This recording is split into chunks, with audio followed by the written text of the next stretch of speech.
formation en langage Python. Dans cette vidéo d'introduction, je vais vous le présenter brièvement, je vais vous donner quelques avantages qu'il peut y avoir et dans quel domaine vous allez pouvoir l'utiliser.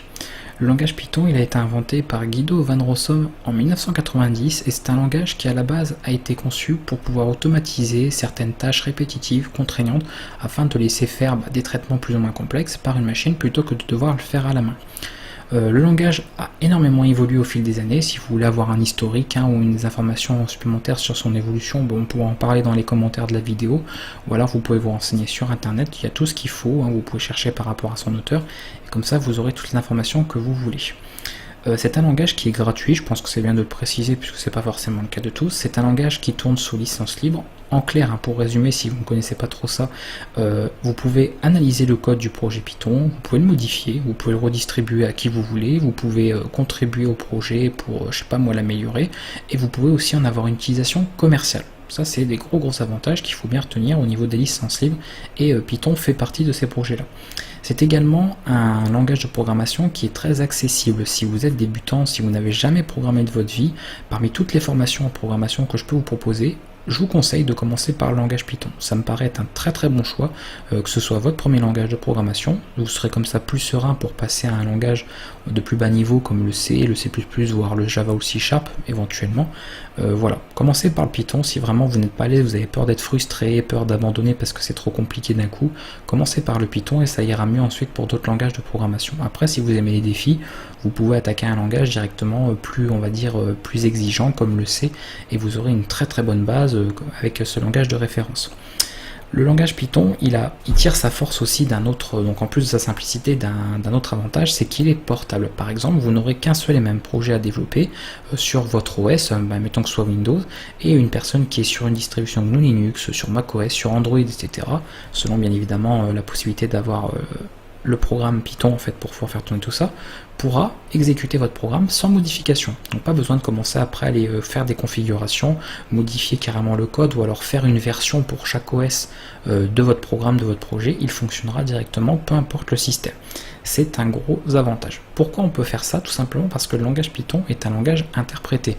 À la différence des langages comme le C ou le C++ qui sont des langages compilés, c'est-à-dire que vous avez vos fichiers dans lesquels vous avez programmé, un compilateur donc, qui est un autre programme très complexe, très puissant, on va transformer tout ça en langage machine, composé de 0 et des 1 qui est le langage binaire. Le langage binaire, c'est le langage de vos machines, donc ça va très vite puisqu'elles le comprennent très bien. Le Python, lui, c'est un interpréteur en fait. Il va lire vos fichiers et il va exécuter les instructions qui y sont marquées, que vous avez codées une à une, comme ça de haut en bas, dans le sens de la lecture. Ce qui fait que ce mode de fonctionnement, même s'il permet évidemment d'être portable, puisque l'interpréteur comprend les mêmes choses, donc peu importe que vous soyez sur Windows, macOS, etc., lui, l'interpréteur ne change pas, donc il va comprendre la même syntaxe et les mêmes choses. Par contre, du fait qu'il va devoir analyser comme ça en temps réel, en fait, à l'exécution, les fichiers, qu'il les interprète, on parle de langage interprété, et un langage interprété est par définition moins performant et plus lent qu'un langage compilé. Alors, dans certains cas, dans certains langages, maintenant, parce qu'il y a des choses qui évoluent, cette différence tend à rétrécir, mais globalement, dans l'absolu, et dans beaucoup de cas quand même, surtout quand on parle de C++ ou autre, vous aurez toujours plus de performance sur un langage compilé qu'un langage interprété. Donc ça, c'est c'est pas un inconvénient, c'est une des limites du langage Python, c'est qu'il arrive à un moment donné, quand vous aurez vraiment appris beaucoup de choses dessus, que vous aurez fait des projets très conséquents, vous arriverez aux limites du langage, peut-être que vous aurez fait une application graphique très lourde qui rame, qui est un peu lente, etc., qui n'est pas très réactive, et là vous verrez un petit peu les limites de ce genre de langage. Donc c'est vraiment le seul, on va dire, bémol, c'est que du fait que c'est un langage interprété, forcément il n'est pas le langage le plus performant, celui qui permet de faire des calculs énormissimes, ou qu'on utiliserait par exemple, je sais pas moi, en aéronautique ou pour ceux qui partent dans l'espace. Là on aura besoin d'un langage évidemment plus performant, plus rapide. Par contre, en dehors de ça, je vous dis, le fait que ce langage est gratuit, qu'il est libre, il est très accessible, il est portable, lui permet d'avoir d'avoir tous ces avantages-là, et aussi, surtout, d'être compatible avec les autres langages. Le langage Python, comme c'est un projet libre, il est tourné vers l'extérieur, c'est-à-dire qu'il est tourné vers les autres langages. Vous pouvez par exemple utiliser du code Python dans un fichier en C, dans un programme avec du Java, avec le .NET de Microsoft, ça fonctionnera très bien. Voilà, Python n'a pas évolué dans le sens je veux fonctionner tout seul et j'oublie tout le reste. il s'ouvre vers les autres programmes, vers les autres langages de programmation plus exactement, et les autres technologies, et peut être utilisé partout. J'en viens du coup au dernier point que je voulais parler, c'est-à-dire les domaines d'utilisation. Du fait de cette compatibilité, de cette ouverture vers l'extérieur, Python est utilisé partout. Avec Python, comme je le disais au début de la vidéo, vous pouvez automatiser des tâches sur votre système, vous pouvez faire de la programmation système, vous pouvez faire de l'administration réseau, du coup vous pouvez créer des sites web, vous pouvez faire des calculs graphiques, faire des calculs scientifiques comme voilà, dans le domaine médical, dans le domaine mathématique, etc. La physique, l'astrophysique ou ce genre de choses, mais vous pouvez créer des jeux vidéo. Donc on peut vraiment faire plein de choses. Si vous avez l'intention, en tout cas le désir ou le rêve de faire des projets variés de ce genre-là, qu'en plus vous voulez quelque chose de rapidement apprenable, parce que c'est quand même plus rapide à apprendre puisqu'il est plus accessible, partez sur le langage Python. Je vous dis, ça vous fera une très bonne compétence. C'est bien de connaître ce langage et je pense très honnêtement qu'on ne peut pas passer à côté, qu'on ne peut pas être programmeur dans une vie et ne pas connaître ce langage-là. C'est vraiment une bonne chose de le connaître. Je vous dis, il est très ouvert sur tout, donc du coup on va pouvoir l'utiliser dans plein de domaines, au sein même d'autres logiciels. Prenez par exemple le logiciel Blender pour lequel je propose une formation, donc le logiciel de modélisation 3D. Vous pouvez, au sein de ce logiciel, faire des scripts, et les scripts utilisent le langage Python. Voilà, donc du fait qu'il est ouvert, il est utilisé comme ça dans de nombreux programmes, et c'est vraiment très intéressant. Voilà pour les avantages, pour les domaines un petit peu d'utilité, où on retrouve un petit peu le langage Python et sa brève présentation. Encore une fois, si vous voulez plus de détails sur son historique, etc., n'hésitez pas à faire rechercher de l'information sur internet, ou alors on pourra en discuter dans les commentaires, il n'y a pas de problème.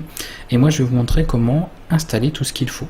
Alors, comme pour les autres langages de programmation, je vous recommande d'avoir évidemment un éditeur de texte. Alors j'ai pas précisé, vous pouvez utiliser Notepad++, vous pouvez utiliser Gedit si vous êtes par exemple sur GNU Linux, vous pouvez utiliser votre éditeur à coloration syntaxique sur macOS, vous pouvez utiliser comme moi Sublime Text ou Brackets ou Atom ou Visual Studio Code, Visual Studio tout court, n'importe en fait, du moment que vous ayez un éditeur de code qui vous plaise et qui ait une coloration syntaxique, c'est-à-dire qui va colorer les mots en fait pour bien identifier la syntaxe du langage de programmation dans lequel vous codez. Comme ça vous aurez quelque chose de clair plutôt que d'utiliser un bloc-notes où tout était marqué noir sur blanc. C'est évidemment pas conseillé d'utiliser le bloc-notes de Windows pour ne citer que celui-là pour faire de la programmation, rien qu'au niveau des retraits, enfin des retours à la ligne, et puis le fait qu'il n'y ait pas de coloration, bon, ce serait juste impensable. Donc prenez votre petit éditeur de code ou l'éditeur de texte que vous avez qui gère ça si vous voulez, si vous êtes à l'aise avec, c'est très bien. Et on va voir comment installer l'interpréteur, donc c'est-à-dire le programme Python tout simplement. Si vous êtes sous macOS, si je ne dis pas de bêtises, que je n'ai pas de macOS encore une fois, donc je ne sais pas exactement tout ce qu'il y a sur le système, mais normalement il est installé par défaut. Sur les distributions GNU Linux, vous avez également Python installé par défaut, parce que oui, les systèmes Linux utilisent Python au niveau du système pour fonctionner, donc vous voyez qu'il est très utilisé dans des gros projets. Par contre, il faudra peut-être avoir vérifié que vous ayez une version suffisamment récente, mais je vais en parler juste après. Et pour Windows, il n'est pas installé par défaut, donc nous allons justement le faire. On va se rendre sur la page officielle, c'est-à-dire python.org, on va regarder à ce niveau-là, et on va aller le télécharger. Alors, si vous êtes sur Linux, regardez éventuellement pour installer également une version récente, et je vais vous expliquer juste après. On va aller dans Download, et vous allez remarquer qu'il y a deux versions différentes. Il y a une version 3. quelque chose, ça aura peut-être changé selon la date à laquelle vous regardez la vidéo. Moi c'est la 3.5.2 à l'heure où j'enregistre, et vous avez une version Python 2.7.12. Pourquoi deux versions de projet? Tout simplement que, arrivé à la version 3, Python a complètement changé de philosophie, surtout au niveau de sa syntaxe. Il y a beaucoup de choses qui ont arrêté d'être compatibles, il y a beaucoup de choses qui ont été nouvelles, donc ajoutées, et on a eu cette différence entre ces deux langages, puisque les projets par exemple faits avec Python 2.7 ne fonctionnaient plus forcément avec l'interpréteur 3. quelque chose. Donc comme il y a eu une séparation comme ça, il n'y a pas une rétrocompatibilité entre les deux, ils ont décidé de garder les deux versions. Il faut savoir aussi qu'il y a certains logiciels, comme ils utilisent Python pour fonctionner, en sont restés qu'à une version 2.x, je vais dire, donc 2.x parce que c'est toutes les versions antérieures à la 3.0, et du coup pour éviter que ces logiciels ne fonctionnent plus ou aient des problèmes de compatibilité, on a laissé les deux versions là disponibles, en tout cas une version antérieure à la 3.0 et une version du coup ultérieure à la 3.0. Moi je vous recommande éventuellement même pour votre Linux. Donc vous voyez, pour l'installer, si vraiment vous avez des soucis pour installer Python 3 points quelque chose sur votre distribution GNU Linux, demandez-le moi en commentaire, hein, je vous filerai un coup de main, il n'y a pas de souci. Je le fais d'habitude, donc n'hésitez pas. Et pour Windows, je vais le faire ici en direct, donc vous n'aurez pas de problème normalement. Si vous faites exactement ce que je vous montre dans la vidéo, là vous n'aurez pas de souci, tout fonctionnera. Je vous recommande donc de chercher ici, alors on va aller nous ici. Vous allez voir pourquoi. Vous cherchez la version la plus récente. Donc moi, comme je vous ai dit à l'heure où j'enregistre, c'est la 3.5.2. Donc vous voyez, c'est pas forcément celle la plus en haut. Donc on peut vérifier rapidement, mais globalement, c'est ça. C'est la 3.5.2. Donc on va cliquer dessus. On arrive sur ce genre de page. Je vais aller dans Files tout en bas là, et vous voyez que j'ai plusieurs versions. On a d'ailleurs une version ici macOS apparemment qu'on peut installer directement. Il y a les exécutables. Donc éventuellement, si vous voyez que c'est pas installé sur Mac, vous voyez que les exécutables sont ici. Il y a pour 32 bits, pour 64 pardon, et 32 bits. Là on a pour 64 bits au niveau de Windows et 32 bits. Ça dépend de votre système, hein, encore une fois, de votre architecture. Si vraiment vous ne savez pas l'architecture de votre système, pareil, hein, vous le demandez en commentaire, hein, je vous dirai comment voir ça. Mais normalement vous le savez. Bon, pour faire simple, si vous avez plus de 3 à 4 Go de mémoire vive, c'est qu'a priori vous êtes sur du 64 bits, vous avez un processeur on va dire plus récent. Sinon c'est que vous êtes sur du 32 si vous avez une vieille machine. Donc vous pouvez partir sur le 64, moi je vais partir là-dessus puisque je suis évidemment sur ce genre d'architecture, et on choisit dans tous les cas, que ce soit du 32 ou du 64, le Executable Installer, comme ça on va pouvoir faire tout directement en ligne.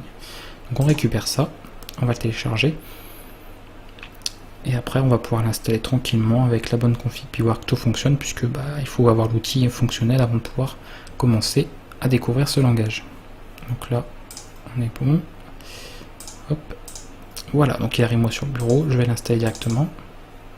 C'est très simple à mettre en place, c'est vraiment pas compliqué. Là, vous pouvez cocher Install Launcher for All Users, comme ça vous n'êtes pas embêté. Et ça c'est important de le faire, vraiment cocher cette case là, c'est pour l'ajouter à la variable d'environnement. À quoi ça va servir cette variable d'environnement? Ça va vous permettre dans le terminal, donc là où on va exécuter nos programmes, de n'avoir à taper que le mot Python, pour pouvoir utiliser l'interpréteur Python. Sinon il faudra taper tout le chemin vers l'endroit où il est installé. Donc je vous raconte pas la galère. Du coup, nous on coche bien cette case surtout, vous cochez bien les deux, et on va l'installer. Donc l'installation par défaut, vous embêtez pas à faire une installation personnalisée, vous aurez comme ça toute fonctionnelle sans problème. Si plus tard on a besoin de rajouter autre chose, on le fera nous-mêmes, c'est mieux de partir comme ça. Là on aura tous les outils, donc il va installer le logiciel et on va pouvoir vérifier que tout fonctionne.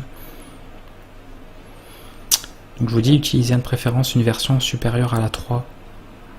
Évitez d'utiliser une version 2, etc. En plus la syntaxe va être différente. C'est-à-dire qu'au niveau de ce qu'on va écrire comme code, vous n'aurez pas le même code. Donc je vous expliquerai quand même quand j'aurai l'occasion les différences entre les deux versions, puisque on va dire qu'il y a encore ces deux versions là qui subsistent. Mais prenez l'habitude de travailler sur Python 3. quelque chose. Comme ça vous n'aurez pas de soucis, vous aurez quelque chose qui est à jour. Donc voilà, il va l'ajouter à la variable d'environnement. J'espère que je n'ai pas besoin de redémarrer pour le normalement non, ça va être directement pris en compte. Voilà. Maintenant vous ouvrez donc sur Windows, toujours pareil, vous ouvrez un invité de commande, donc c'est CMD ou invité de commande, vous pouvez taper invite, pardon, de commande, je sais pas pourquoi je dis toujours invité, c'est juste invite. Voilà, et vous allez avoir votre fenêtre, donc pas forcément aussi grosse, moi j'ai juste redimensionné, et on va vérifier normalement en tapant juste Python. Voilà. J'ai l'interpréteur qui démarre. Donc l'interpréteur, on l'identifie comme ça, il vous met le nom en plus, et la version 3.5.2, etc. Et on a les 3 flèches. Donc là, normalement, voilà. Donc l'interpréteur, c'est un prompt, comme pour le terminal, l'invite de commande, qui permet de faire du Python. Donc là, je fais des calculs tout bêtes, vous voyez, il me donne les résultats. C'est une calculette en fait. Voilà. Ça fonctionne sans problème. Donc on aura l'occasion de voir tout ça. Je vous apprendrai pas, enfin on le verra rapidement, je ferai une annexe en tout cas, comment utiliser un interpréteur, puisque nous allons directement, pour faire plus professionnel, travailler dans des fichiers. Même si je suis d'accord, dans certains logiciels on travaille sur un interpréteur, c'est pour ça que je vous ferai une vidéo en annexe, mais nous on va apprendre à faire des projets directement dans des fichiers pour que ce soit plus rapide, et qu'on ait comme ça un projet qui puisse être distribué éventuellement. Voilà, donc une fois que c'est installé, si on a vérifié, on fait quitte avec des parenthèses comme ça, voilà. Sinon on ferme la fenêtre, vous embêtez pas. Donc là Python est installé, vous voyez, ça a été très simple et ça fonctionne, il n'y a vraiment rien à configurer, voilà, tout est fonctionnel. Au niveau test de script, on va pas tester de script là, on va en rester là pour cette vidéo, on va se retrouver dans la prochaine pour coder notre premier programme, c'est-à-dire prendre en main un petit peu tout ça, et vous allez pouvoir comme ça commencer l'apprentissage du langage Python. Si encore une fois il y a quelque chose qui n'a pas été suffisamment clair, que vous avez galéré pour l'installation parce que vous êtes sur un autre système que Windows ou autre, vous avez une question simplement au niveau du projet Python lui-même, n'hésitez pas à le poser dans les commentaires, à me contacter. De toute façon je suis toujours disponible, et nous on se retrouve écoutez, pour une prochaine séance. On va commencer à programmer en Python, et voilà.